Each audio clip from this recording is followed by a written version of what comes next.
Phuket Extra is brought to you by Coast Beach Club and Bistro at Centara Grand Beach Resort. Chill in the sun, sip under the stars.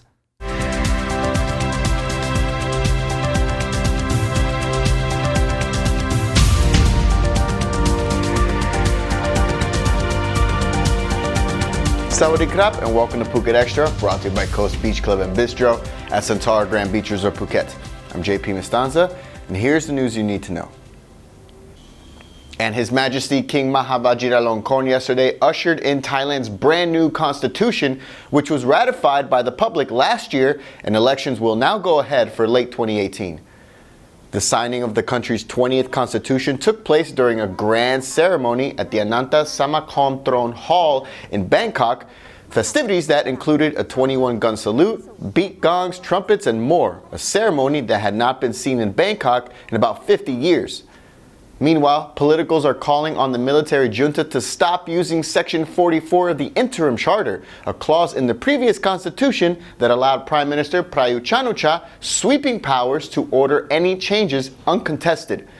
It's a call that the PM says won't happen as he's maintaining those powers, despite the fact that the charter that empowered him has now been superseded by a new constitution. Back in 2014, the military ousted then Prime Minister Yingluck Shinawatra and took over the government as the National Council for Peace and Order, while trying to steer the country on their roadmap to democracy, which included a new constitution, the country's 20th since 1932. This is the end result of yesterday's fire in which an SUV was engulfed in flames on Tepka Satri Road southbound yesterday, though the driver of the vehicle escaped unharmed. It took about 15 minutes for firefighters to put out the fire, which happened just south of the turnoff to go to Naiton and Nayang beaches. The 34-year-old female driver was able to exit the vehicle soon after the flames started coming from under the hood, and police believe it was caused by an electrical short, though their investigation is still underway. 6. That's how many people will be allowed to sit in the back of a pickup truck in Thailand after the government announced a few rules last week that confused many in the kingdom. No more than 6 people will be allowed to sit in the pickup truck cab as the government allows time for the country to adjust to the new seatbelt rules. The new rules calls for everyone in a vehicle, including passengers, to buckle up or face a fine if caught. That prompted a backlash on social media against the new rule, with many claiming the government did not understand poor Thai people. In response, the NCPO has relaxed the seatbelt rules for some time, at least through the Songkran holiday, though it's unclear when officials will begin enforcing the new rules. And stay right there, Phuket Extra will be right back after this.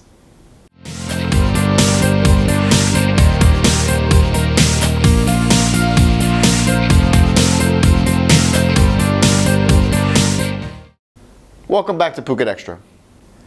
A 10th suspect has been confirmed by the military to have played a role in the tragic death of Private Utica Noon Buniam, who was beaten so bad while in military prison, he died the following day. Sergeant Surachet Promat turned himself over to police earlier this week and was interrogated for 5 hours about the incident that killed the rookie soldier back on April 1st. The military court initially approved arrest warrants for 9 soldiers, though Sergeant Surachet was not among them, saying he's not a flight risk. Meanwhile, the family of Private Utica Noon says they believe that more people were involved in the incident. This story is ongoing. Investigators in Bangkok are looking into who set off a low-impact pipe bomb in Bangkok's Rajadamnern Kleng Avenue on Wednesday night that injured 2 women. According to police, the blast was meant to cause panic, not to claim lives or injure anyone. But authorities are looking at every possible lead, including whether a similar bomb was used back in 2007. At the moment, Bangkok police chief did not want to say the bomb was politically motivated, though they are not ruling anything out. The investigation continues.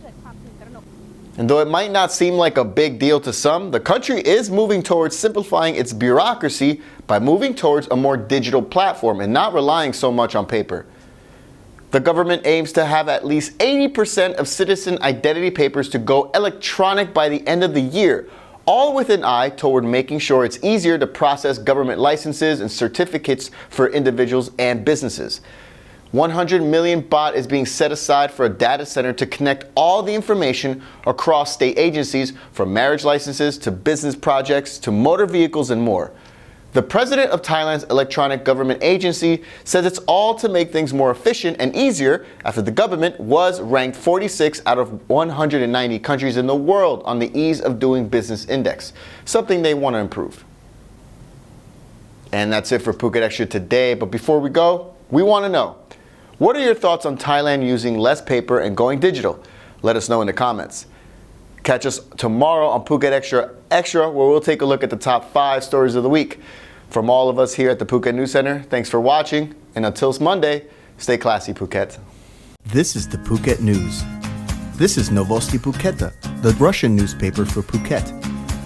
This is Puji Dao Jiwen, the Chinese newspaper for Phuket. And this is Khao Phuket, the new Thai language newspaper for Phuket, available at over 600 locations across the island. Stay up to date with the latest news in any language. Pick up your copy today. Your island, your paper.